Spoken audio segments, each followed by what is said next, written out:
राधे राधे सभी भक्तों को स्वागत है आप सभी का करना भजन कीर्तन पर। आज मैं आपके लिए लेकर आई हूँ सोमवती अमावस्या की कथा और विधि। सोमवती अमावस्या को प्रातःकाल स्नान करके स्वच्छ वस्त्र धारण करना चाहिए।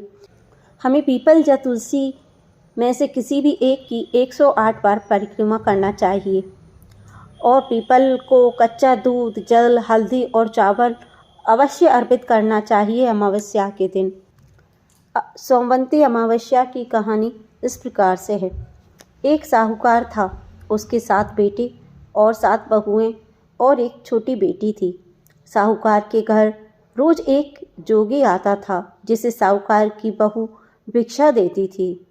उस जोगी को जब साहूकार की बहू भिक्षा देने आती थी तो वह उससे कहता था, सदा सुहागन रहो, दूधो नाओ पूतो फलो। और जब उस साहूकार की बेटी उसको भिक्षा देने आती थी तो वह कहता था, खाओ पियो और मायके में खुश रहो। यह बात लड़की को बहुत बुरी लगती थी। एक दिन उसने अपनी माँ से रोते रोते यह सारी बात कही। सारी बात सुनकर माँ कहती है कि कल जब जोगी आएगा तब मैं सुनती हूँ कि वह क्या कहता है और क्यों कहता है। अगले दिन फिर जोगी आता है तो साहूकारनी छिपकर बैठ जाती है और लड़की को भिक्षा देने भेजती है।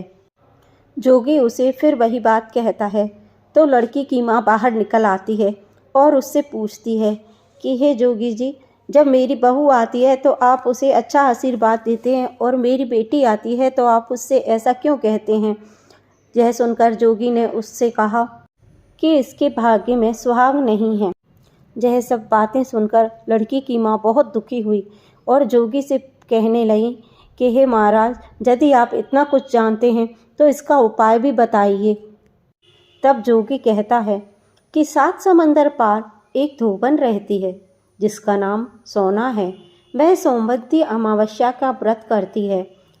अगर वह आकर इसे सुहाग दे दे तो वह टल सकता है। लड़की ने जोगी महाराज से उसका पता पूछा और वह चुपचाप अपने घर से निकल गई। चलते चलते रास्ते में तेज धूप पड़ रही थी, जिससे बचने के लिए वह एक पीपल के वृक्ष के नीचे बैठ गई। उसी वृक्ष पर एक गरुड़ के बच्चे अपने घोंसले में थे। एक सांप आया और गरुड़ के बच्चों को खाने के लिए लपका, लेकिन साहूकारनी की बेटी ने उस सांप को मारकर बच्चों की रक्षा की। कुछ देर बाद गरुड़नी आई और सब जगह खून देखा तो वह साहूकारनी की बेटी को चोंच मारने लगी। साहूकारनी की बेटी बोली, एक तो मैंने तेरे बच्चों को सांप से बचाया है और तू मुझे ही मार रही है। सारी बातें जानने पर गरुड़नी बोली कि तूने मेरे बच्चों की रक्षा की है, इसलिए मांग जो तू चाहती है।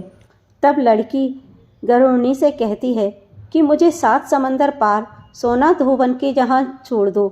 तब गरुड़नी ने वैसा ही किया। उस लड़की को वहाँ पहुँचा आई। तब लड़की सोचने लगी कि मैं यहाँ आ तो गई हूँ पर इसे कैसे मनाऊंगी। तब वह उसकी गाय की सार में जाकर छिप गई। और सोना धोबन के भी 7 बहुएं थीं और सातों घर के काम करने के लिए सदा आपस में लड़ती झगड़ती रहती थी। रात को जब वह सो जाती तो लड़की चुपचाप आकर सारा काम कर जाती और उजाला होने से पहले चली जाती थी।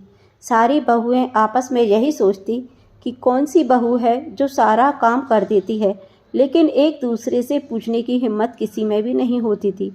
काम करने की बात से सोना धोबिन ने भी देखी कि आजकल बहुएं लड़ती भी नहीं हैं और सारा काम हो जाता है।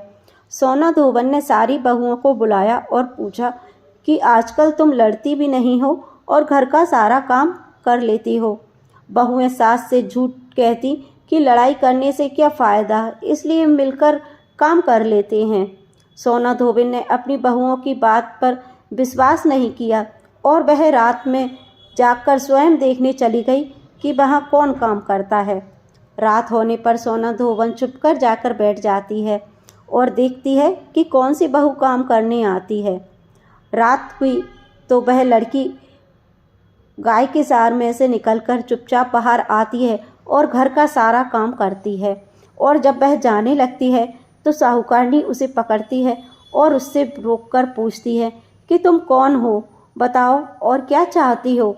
तो लड़की कहती है, पहले आप वचन दीजिए, मैं जो आपसे मांगूँ आप वही देंगी।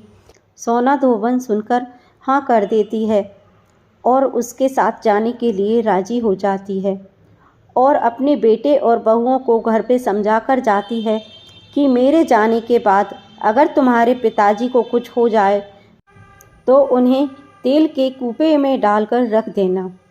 धोबन साहूकारनी की लड़की के साथ उसके घर चली जाती है। साहूकारनी अपनी बेटी का विवाह कराती है और जब फेरे होते हैं तब सोना धोबन ने लड़की को सुहाग दिया और कहा कि जितनी अमावस्याएं मैंने की हैं उन सभी का फल साहूकार की इस लड़की को मिलेगा और जो आगे अमावस्याएं करूंगी उसका फल मेरे पति और मेरे बेटों को मिले। तभी सभी लोग सोमवंती अमावस्या की जय जयकार करने लगे। सोना धोबन अपने घर वापस जाने को तैयार हुई तो साहूकारनी ने कहा कि तुमने मेरे जमाई को जीवन दान दिया है, इसलिए तुम जो चाहो मांग लो। सोना धोबन बोली कि मुझे कुछ भी नहीं चाहिए और वह चली गई। रास्ते में चलते हुए फिर से सोमवंती अमावस्या आ गई। उसने पीपल के पेड़ के नीचे बैठकर कहानी कही, व्रत रखा और पीपल के पेड़ के 108 बार परिक्रमा की। पीपल के पेड़ की पूजा के बाद वह घर जाती है तो देखती है कि उसका पति मरा पड़ा है और रास्ते में जो सोमवंती अमावस्या उसने की थी उसका फल अपने पति को दे दिया, जिसके प्रभाव से वह पुनः जीवित हो गया। सब कहने लगी कि यह कैसे हो गया। वह कहती है कि मैंने तो ऐसा कुछ नहीं किया, बस रास्ते में सोमवंती अमावस्या आ गई थी जिसका मैंने व्रत किया, कहानी कही और पीपल के वृक्ष की 108 बार परिक्रमा की। अब सारी नगरी में ढिंढोरा पिटवा दिया गया कि हर कोई सोमवंती अमावस्या करेगा, पूजा करेगा, व्रत रखेगा और कहानी कहेगा और पीपल के वृक्ष की 108 परिक्रमा करेगा। ये सोमवंती अमावस्या जैसे आपने साहूकार की बेटी का सुहाग दिया वैसे ही सबका देना। बोलिए सोमवंती अमावस्या की जय। अगर आपको वीडियो अच्छी लगे तो लाइक करना ना भूलें और कमेंट में जय माता दी ज़रूर लिखें। Thank you so much.